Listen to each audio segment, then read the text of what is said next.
ভাইরে ভাই, কনফিডেন্ট ভালো, ওভার কনফিডেন্ট কিন্তু ভালো না। লিমিট আছে সবকিছুর, লিমিট ক্রস করলেই সমস্যা।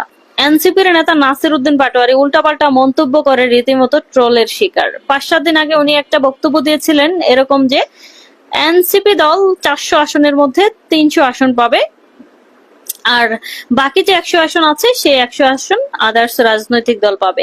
আজকে আবার বলতেছে আমরা সরকার গঠন করব, এই ব্যাপারে কোনো সন্দেহ নেই। মানে এই যে ওনার এই ওভার কনফিডেন্ট, এই ওভার কনফিডেন্টের কারণেই এনসিপি দলটা ধ্বংস হইব, এনসিপি দলটা শেষ হইব। আর নাসির উদ্দিন পাটোয়ারি উনি তো অলরেডি হাসির পাত্রে পরিণত হয়েই আছেন। মানে বাংলাদেশের দ্বিতীয় ওবায়দুল কাদের, এক ওবায়দুল কাদের গেছে, আরেক ওবায়দুল কাদেরের এন্ট্রি হয়েছে।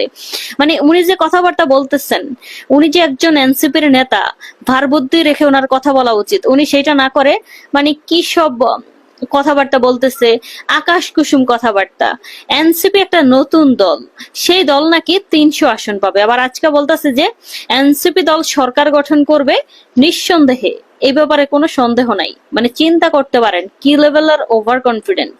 কনফিডেন্ট থাকা ভালো, এত ওভার কনফিডেন্ট থাকা ভালো না। আর এনসিপি দলের নেতা যারা আছে, মানে সবচেয়ে বারবুদ্ধিহীন নেতা হয়েছে এই নাসির উদ্দিন পাটোয়ারি। মানে কি থেকে কি বলে আল্লাহই জানে, কি খেয়ে কি বলে, ওভারডোজ খেয়ে উল্টাপাল্টা কথাবার্তা বলে।